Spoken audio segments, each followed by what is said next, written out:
साथियों नमस्कार। मैं देशराज अपनी YouTube channel study of economics में आप सभी का स्वागत करता हूं। साथियों, प्रश्नों की श्रृंखला में आज हमारा अगला टॉपिक है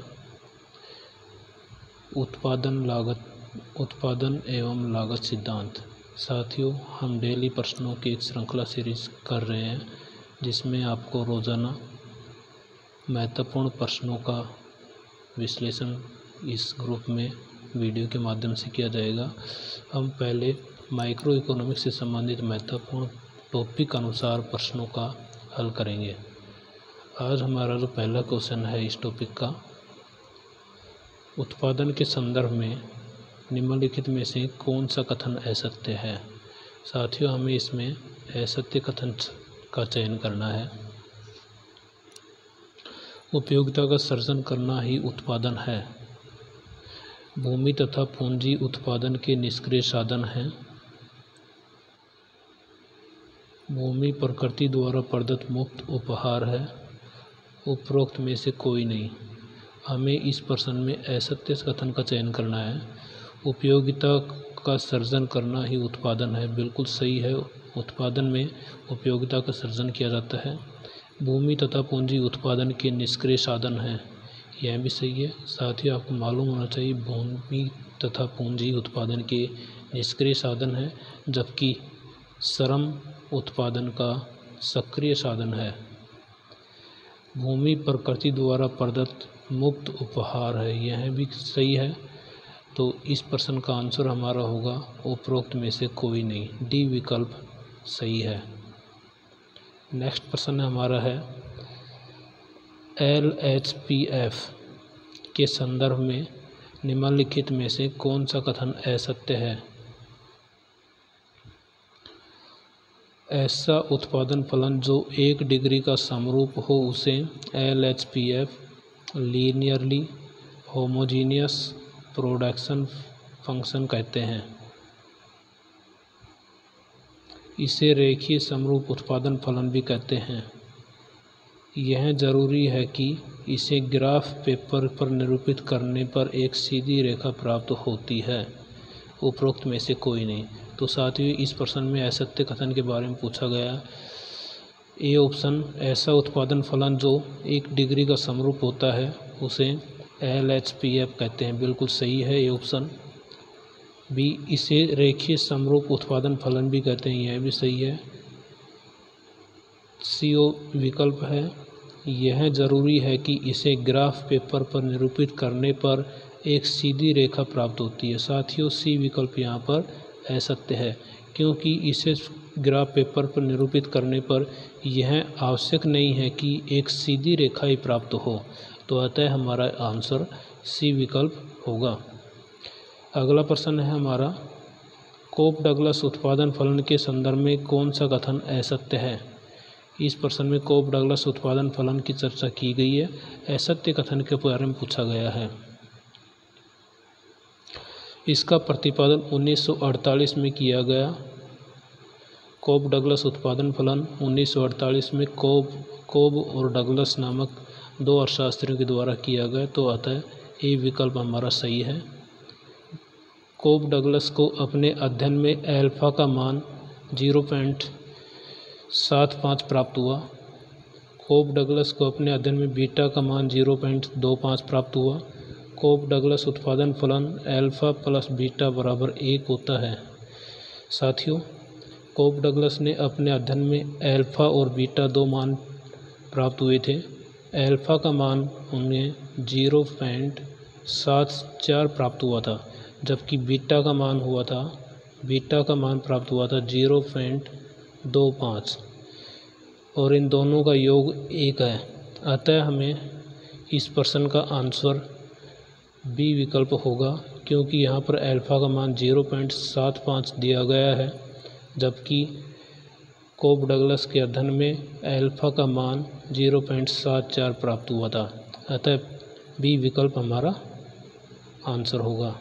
नेक्स्ट प्रश्न हमारा है, निम्नलिखित में से कौन सी विशेषता कोब डगलस उत्पादन फलन से संबंधित नहीं है। कोब डगलस उत्पादन फलन की विशेषताओं के बारे में पूछा गया है। कौन सी विशेषता कोप डगलस उत्पादन फलन से संबंधित नहीं है? कोप डगलस उत्पादन फलन अल्फा प्लस बीटा डिग्री का समरूप होता है। अल्फा प्लस बीटा डिग्री का समरूप होता है। कोप डगलस उत्पादन का समोत्पाद वक्र धनात्मक ढाल का होता है। कोप डगलस उत्पादन फलन का समोत्पाद वक्र मूल बिंदु की ओर उन्नतोदर होता है। उपरोक्त में से कोई नहीं। तो साथियों यहाँ पर हमारा आंसर होगा बी, क्योंकि कोप डगलस उत्पादन फलन का समोत्पाद वक्र धनात्मक नहीं होता है, उसका ढाल समोत्पाद वक्र का ढाल ऋणात्मक होता है। अतः यहाँ पर हमारा आंसर बी विकल्प सही है।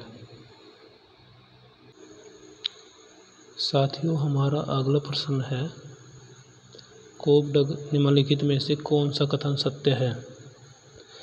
कोप डगलस उत्पादन फलन का समोत्पाद वक्र आयताकार अतिपरिवलय आकृति का होता है। CES उत्पादन फलन का प्रतिपादन 1931 में एरो, सोलो, चेनरी और मिन्हास के द्वारा किया गया। आगत निर्गत उत्पादन फलन का समोत्पाद वक्र एल आकार का होता है। आगत निर्गत इनपुट आउटपुट उत्पादन फलन का प्रतिपादन लियोनटिफ के द्वारा किया गया। साथियों इसमें हमारा आंसर होगा बी, क्योंकि CES उत्पादन फलन का प्रतिपादन 1931 में नहीं हुआ। इस CES उत्पादन फलन का प्रतिपादन 1961 में एरो, सोलो, चेनरी और मिन्हास के द्वारा किया गया। अतः इसमें हमारा आंसर बी सही है। अगला जो प्रश्न है हमारा 6ठा प्रश्न कथन निष्कर्ष का है। कथन और कारण का प्रश्न है। कथन पैमाने के प्रतिफल में पूंजी श्रम अनुपात स्थिर रहता है। पैमाने के प्रतिफल में पूंजी श्रम अनुपात स्थिर रहता है। पैमाने के कारण पैमाने के प्रतिफल में दोनों साधनों को समान अनुपात में एक ही दिशा में परिवर्तित किया जाता है। साथियों ऐसे प्रश्नों का आंसर देते समय हमें एक सावधानी रखनी होती है, जिससे हमारा आंसर आसानी से निकल जाता है। कथन कारण के प्रश्न में हमें कथन को पढ़ने के बाद एक शब्द क्योंकि लगाना है। हमें क्योंकि शब्द का प्रयोग करना है और फिर आंसर निकालना है। इस प्रश्न में हम आंसर निकालते हैं। पैमाने के प्रतिफल में पूंजी श्रम अनुपात स्थिर रहता है क्योंकि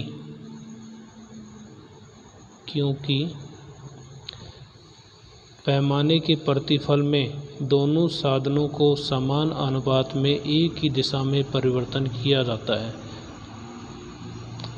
यहाँ पर हम कथन और कारण के मध्य क्योंकि जोड़ते हैं, और अगर उसका संबंध बैठता है तो उसमें कथन और कारण दोनों सही होते हैं, और कारण कथन की व्याख्या भी करता है। तो यहाँ पर हमारा कथन भी सही है, कारण भी सही है और इसकी व्याख्या भी कर रहा है। तो इस प्रश्न में हमारा आंसर होगा कथन तथा कारण दोनों सही हैं, कारण कथन की व्याख्या भी करता है। तो ए विकल्प हमारा सही है।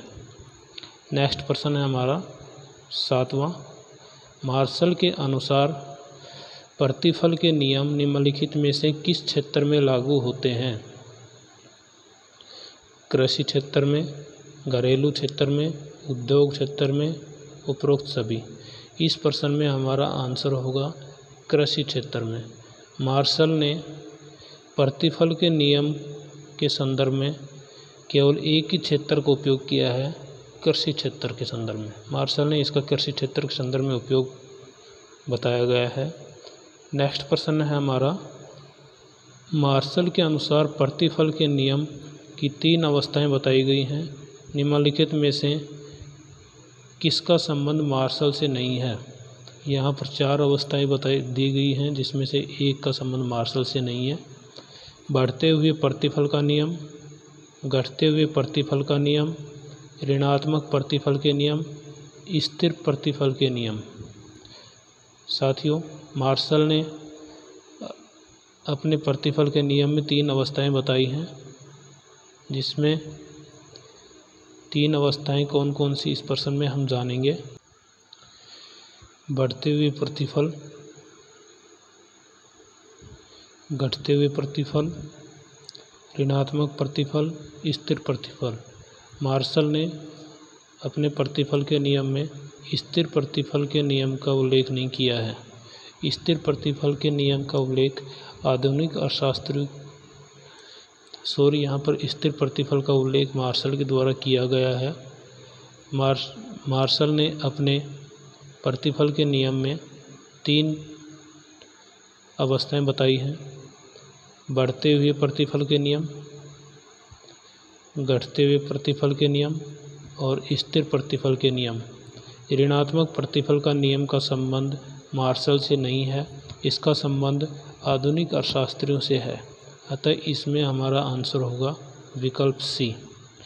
नेक्स्ट प्रश्न है हमारा प्रश्न संख्या 9, कथन और कारण का प्रश्न है।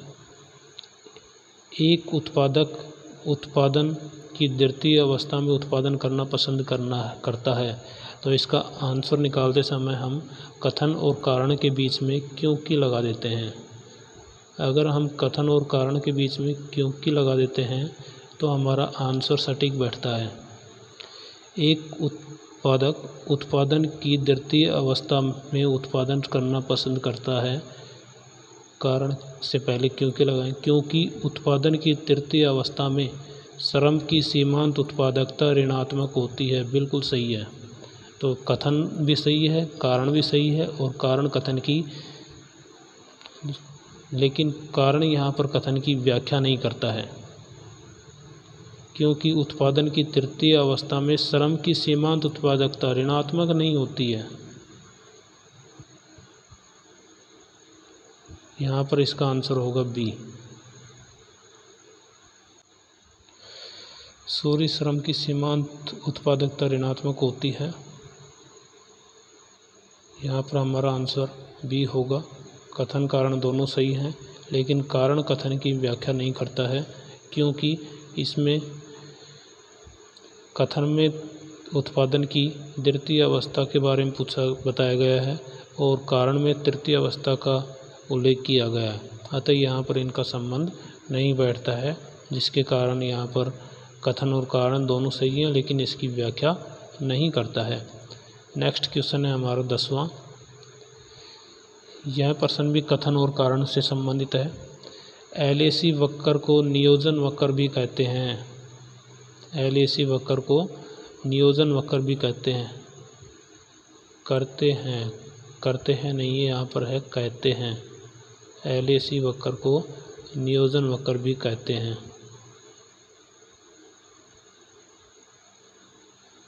कारण एलएसी वक्र के आधार पर ही फर्म संयंत्र के आकार का चयन करती है। एलएसी वक्र को नियोजन वक्र या लिफाफा वक्र भी कहते हैं। सही है कथन। कारण एलएसी वक्र के आधार पर फर्म ही संयंत्र के आकार का चयन करती है, यह भी सही है। तो हम देखते हैं इसमें कारण कथन की व्याख्या करता है या नहीं। तो इसके लिए हम कथन और कारण के मध्य क्योंकि लगाते हैं। क्योंकि शब्द जोड़कर पढ़ेंगे तो इसका आंसर हम निकाल पाएंगे। एलएसी वक्र को नियोजन वक्र भी कहते हैं, क्योंकि एलएसी वक्र के आधार पर ही फर्म संयंत्र के आकार का चयन करती है। बिल्कुल सही है। तो कथन व कारण दोनों सही हैं और कारण कथन की सही व्याख्या भी करता है।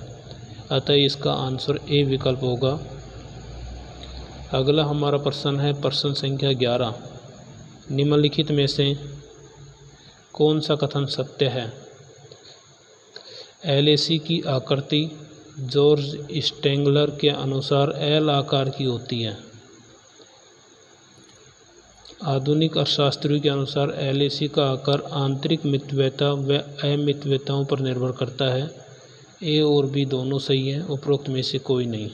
तो यहाँ पर आंसर हमारा ए और बी दोनों सही रहेगा, क्योंकि जॉर्ज स्टेंगलर ने एलएसी की आकृति एल आकार की बताई है, जबकि आधुनिक अर्थशास्त्रियों के अनुसार LAC का आकार आंतरिक मितव्ययता और अमितव्ययताओं पर निर्भर करता है। अतः हमारा A और B दोनों विकल्प सत्य हैं। नेक्स्ट प्रश्न है हमारा प्रश्न संख्या 12। लागत के संदर्भ में निम्नलिखित में से कौन सा कथन असत्य है? इस प्रश्न में हमें असत्य कथन का चयन करना है। उत्पादन एवं लागत के बीच धनात्मक संबंध होता है। लागत लॉस लागत में प्रतिशत परिवर्तन बटा उत्पादन में प्रतिशत परिवर्तन। लागत फलन गुणांक, यहाँ पर ये फलन है, गुणांक उत्पादन में प्रतिशत परिवर्तन बटा लागत में प्रतिशत परिवर्तन।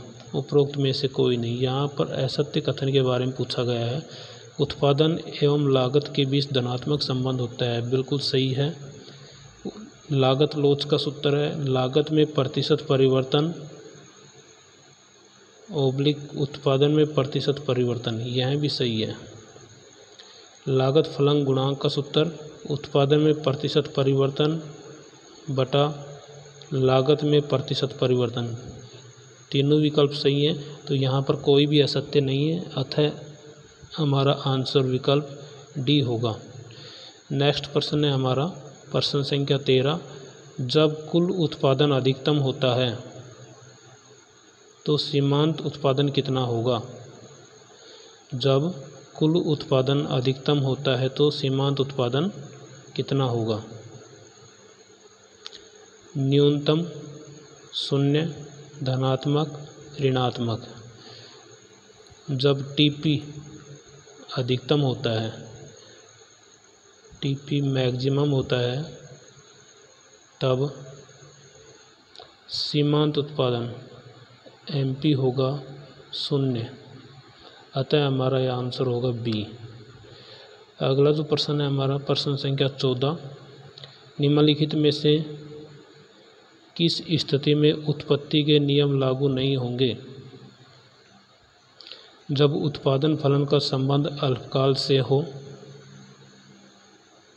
उत्पत्ति के नियम लागू नहीं होंगे। अल्पकाल में तो उत्पत्ति के नियम लागू होते हैं। जब एक साधन स्थिर व एक साधन परिवर्तनशील होता है, यहाँ पर भी उत्पत्ति के नियम लागू होते हैं। अन्य सभी साधन स्थिर व केवल एक साधन परिवर्तनशील होता है, यहाँ भी उत्पत्ति के नियम लागू होते हैं। तो यहाँ पर उपरोक्त में से कोई नहीं आंसर सही होगा, डी विकल्प। अगला प्रश्न है हमारा उत्पादन की दूसरी अवस्था ही श्रेष्ठ क्यों मानी जाती है? भूमि स्थिर व श्रम परिवर्तनशील लेने पर उत्पादन की दूसरी अवस्था ही श्रेष्ठ क्यों मानी जाती है? भूमि व श्रम दोनों की कार्य कुशलता बढ़ती है द्वितीय अवस्था में। श्रम की कुल उत्पत्ति बढ़ती है। भूमि की बढ़ती हुई कार्य कुशलता का लाभ उठाने के लिए उत्पादक को दूसरी अवस्था को चुनना उत्तम रहता है, बिल्कुल सही है। उपरोक्त में से कोई नहीं। यहाँ पर हमारा आंसर होगा विकल्प सी। नेक्स्ट प्रश्न की ओर बढ़ते हैं। प्रश्न संख्या 16। उत्पादन की तीसरी अवस्था में निम्नलिखित में से क्या नहीं होता है? सीमांत उत्पत्ति ऋणात्मक हो जाती है, बिल्कुल सही है। औसत उत्पत्ति 0 हो जाती है, यह गलत है। कुल उत्पत्ति घटने लगती है, यह भी सही है। औसत उत्पत्ति का घटना जारी रहता है, यह भी सही है। तृतीय अवस्था में सभी सही हैं, लेकिन बी विकल्प औसत उत्पत्ति 0 हो जाती है, यह गलत है, 0 नहीं होती है। प्रश्न संख्या 17। पैमाने की वर्तमान प्रतिफल कब प्राप्त होते हैं? जब एक फर्म को आंतरिक बचतें प्राप्त होती हैं, जब एक फर्म को बाहरी बचतें प्राप्त होती हैं, जब एक बड़े स्थिर साधन के साथ शुरू में एक परिवर्तनशील साधन की इकाइयाँ बढ़ाई जाती हैं, जब दोनों साधनों को एक साथ जिस अनुपात में बढ़ाया जाता है उससे अधिक अनुपात में उत्पादन होता है। तो पैमाने के वर्तमान प्रतिफल कब प्राप्त होंगे? जब दोनों साधनों को एक साथ जिस अनुपात में बढ़ाया जाता है उस अनुपात से अधिक अनुपात में उत्पादन होगा तो वर्तमान प्रतिफल प्राप्त होंगे। उसी के समान अनुपात में प्राप्त होगा तो स्थिर प्रतिफल प्राप्त होंगे। अगर उससे कम अनुपात में प्राप्त होगा तो ह्रासमान या घटते हुए प्रतिफल प्राप्त होंगे। अगला हमारा प्रश्न है 18। सीमांत लागत किस स्थिति में घटती है? MC वक्र किस स्थिति में घटता रहता है? जब समान प्रतिफल मिल रहे हों, जब ह्रासमान प्रतिफल मिल रहे हों, जब वर्धमान प्रतिफल मिल रहे हों, उपरोक्त सभी। यहाँ से यहाँ तक की जो कंडीशन है, इससे ऊपर की कंडीशन में तब होती है जब वर्धमान प्रतिफल मिल रहे होते हैं। तो यहाँ पर हमारा आंसर होगा विकल्प C। नेक्स्ट प्रश्न है, उत्पादन की कुल लागत किसके बराबर नहीं होती है? औसत व सीमांत लागत के योग के। औसत लागत व सीमांत लागत के योग के बराबर होती है, बिल्कुल सही है। कच्चे माल व श्रम लागत के योग की, यह भी सही है। A और B दोनों सही हैं, लेकिन यहाँ पर किसके बराबर नहीं है? नहीं शब्द आया है तो यह है स्थिर लागत और परिवर्तनशील लागत के योग के बराबर नहीं होती है। अगला प्रश्न है हमारा प्रश्न संख्या 20। कौन सी लागत उत्पत्ति में वृद्धि के साथ निरंतर बढ़ती रहती है? सीमांत लागत, परिवर्तनशील लागत, औसत लागत, स्थायी लागत। तो परिवर्तनशील लागत उत्पादन में वृद्धि के साथ निरंतर बढ़ती रहती है, अतः हमारा आंसर विकल्प B होगा। नेक्स्ट प्रश्न है हमारा प्रश्न संख्या 21। निम्नलिखित में से कौन सा लागत वक्र कभी भी U आकार का नहीं होता है? लागत वक्र U आकार का नहीं होता है। औसत स्थिर लागत वक्र, औसत लागत वक्र, सीमांत लागत वक्र, औसत परिवर्तनशील लागत वक्र। औसत स्थिर लागत वक्र U आकार का होता है, सीमांत लागत वक्र U आकार का होता है, औसत परिवर्तनशील लागत वक्र U आकार का होता है, लेकिन औसत स्थिर लागत वक्र U आकार का ना होकर आयताकार हाइपरबोला होता है, जो कभी भी X और Y अक्ष को कभी भी X अक्ष को नहीं छूता है। यह हमारा औसत स्थिर लागत वक्र AFC होता है। तो इसमें आंसर होगा हमारा विकल्प A। नेक्स्ट प्रश्न है हमारा 22। अवसर लागत किसे कहते हैं? उत्पादन के समक्ष उत्पादन के कितने अवसर हैं? एक साधन अपने सर्वश्रेष्ठ वैकल्पिक उपयोग में क्या प्राप्त कर सकता है? यह उत्पादन के साधन की न्यूनतम लागत होती है, उपरोक्त सभी।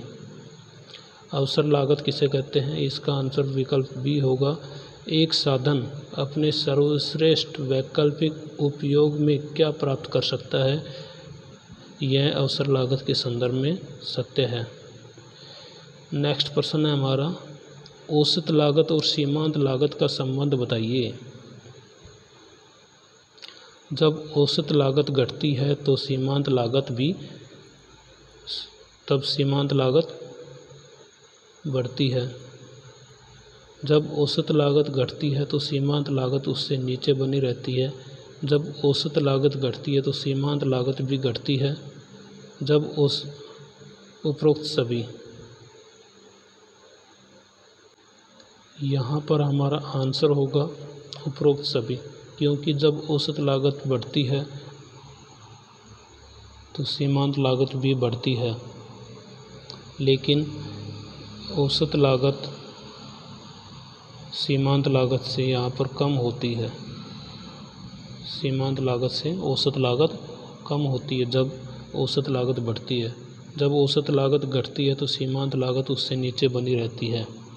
बिल्कुल सही है। और ऐसी स्थिति में औसत लागत सीमांत लागत से ज़्यादा होती है। अतः हमारा आंसर विकल्प डी उपरोक्त सभी सत्य हैं। नेक्स्ट प्रश्न है हमारा सेकंड लास्ट 24। निम्नलिखित में से कौन सा वक्र आयताकार हाइपरबोला होता है। अभी आपको बताया था पिछले किसी प्रश्न में आयताकार हाइपरबोला, तो यह वक्र होता है AFC वक्र, औसत स्थिर लागत वक्र। तो विकल्प सी हमारा सत्य होगा। आज का हमारा अंतिम क्वेश्चन है, औसत लागत किसके बराबर होती है। औसत परिवर्तनशील लागत तथा औसत स्थिर लागत के योग के, सही है यह भी, कुल लागत बटा उत्पादन TC अपॉन Q, यह भी सत्य है। TFC plus TVC, TFC plus TVC upon Q, तो यह भी सत्य है। तो औसत लागत किसके बराबर होती है, उपरोक्त तीनों सही हैं, तो उपरोक्त सभी आंसर हमारा सत्य होगा। साथियों, आज हमने उत्पादन तथा लागत से संबंधित महत्वपूर्ण 25 प्रश्नों का अध्ययन किया है। साथियों, यह प्रश्न आपको कैसे लगे? अगर अच्छे लगे हों तो लाइक करें, शेयर करें, और अभी तक अगर इस चैनल को सब्सक्राइब नहीं किया है तो सब्सक्राइब करें, ताकि भविष्य में इस चैनल पर आने वाले महत्वपूर्ण वीडियो की सूचना आपको मिल सके। धन्यवाद।